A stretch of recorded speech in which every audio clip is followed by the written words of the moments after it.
Hi, I'm Clark on Temptress. Today I'm going to do a review of another drone. This is the Veeniix V11 Air. It's a little bigger and a little tougher, and it's better in gusty winds. Let's see how it works out.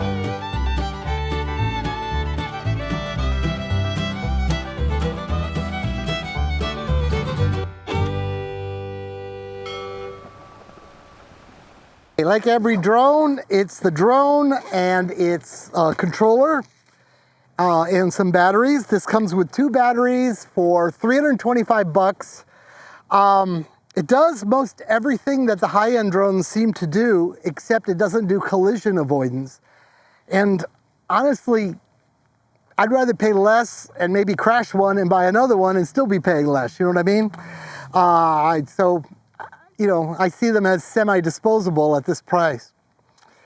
Well, this guy has a very nice camera. He's got a 4K, 30 frame per second camera that it can film with, of course, and it can take stills at 6K. It's a little heavier than the last one I did. The last one I reviewed was below the weight, where you didn't have to deal with any FAA stuff. This one, you have to write a number on it and go to the FAA site and pay a license, but I think the license was $3 or $5, and it was really trivial to do. It was no big deal at all. This has a certification they call level 5 wind resistance. And what it boils down to is you park it on a gusty day, and I flew it on a gusty day. It's way better than the last one. And there's a wind gust. The other one might have drifted and worked its way back, and this one just kind of goes like that. It's really fast reacting. It has a very long reported range. It's supposed to go 10,000 feet away from its radio. Now, if you do go too far or you run out of battery, it has the knowledge to come back and land in the vicinity of where it took off. So that makes you feel a little better, you know? I'm gonna assemble it up now and take it for a fly and tell you what I think.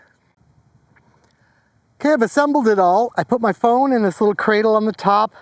I've plugged a wire into the phone. They've got wires for every different plug a phone could possibly have. You have to wait a few moments for it to acquire GPS signal, and then it's ready to go. I'll just wait another moment or two. There we go.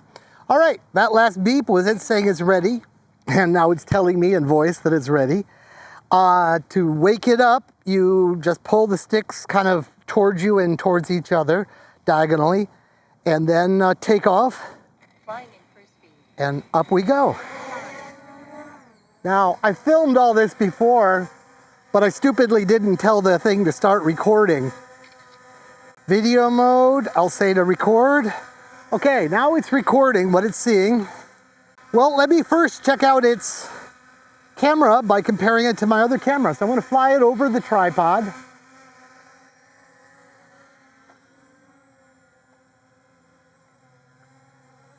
So it's right over my other, and I'm going to rotate it on myself. And then I'll pan down a little bit. It's one thing I really like. The last one pans up and down so slowly, it was just miserable. This one pans at a reasonable speed. You know, not flying, but kind of cinematically. I like it.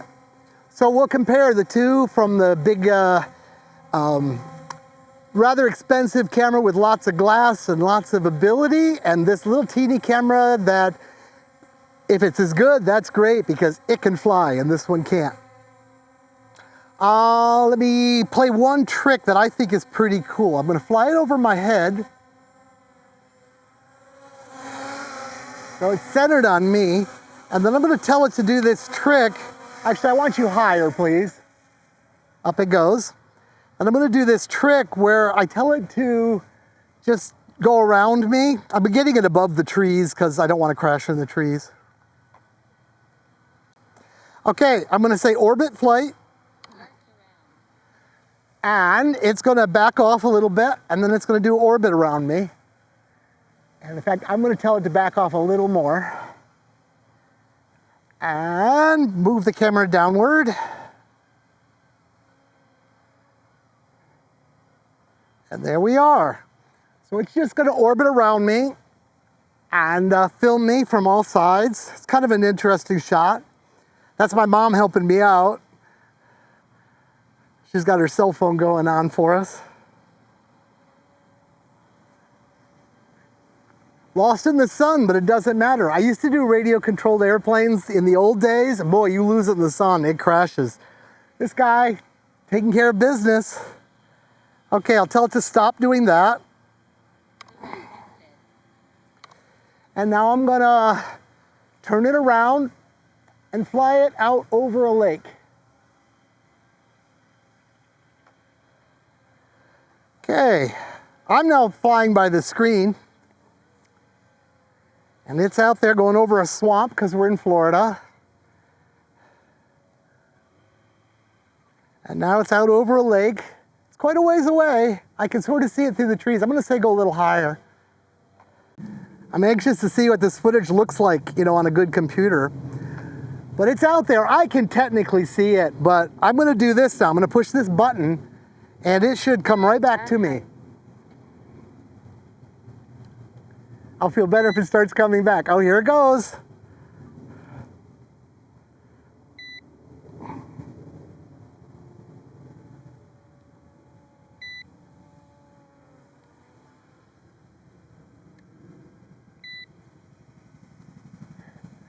Now, if I touch any button on here, I take control. Stop, return home. Be careful.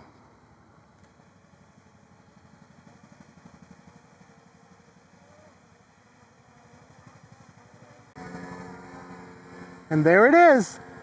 I told it to stop right where it is because I'd rather land it on this little pad. So let me bring it over to the pad. I'm landing it manually. Just get it where you want it and say go down.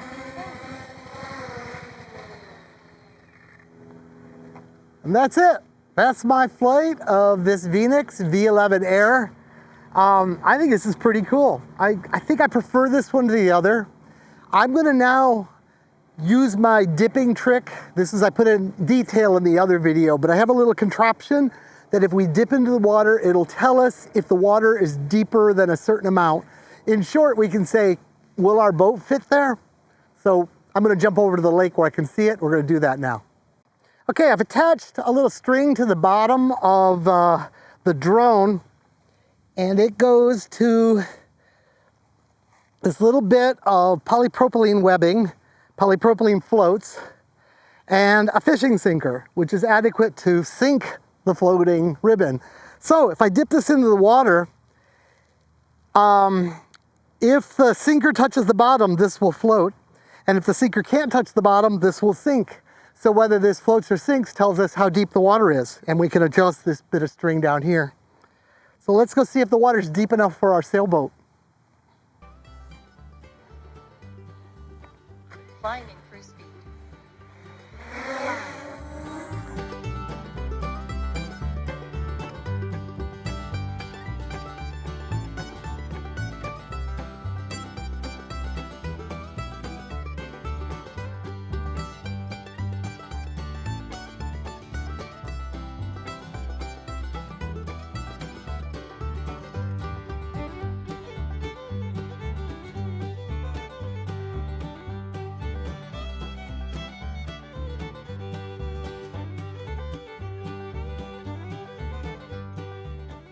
Thanks for watching the video. Bye from Clark. Please like the video if you like this kind, and if you haven't subscribed yet, please do. I'm getting close to 100,000 and I'd really like to see that number grow. Bye.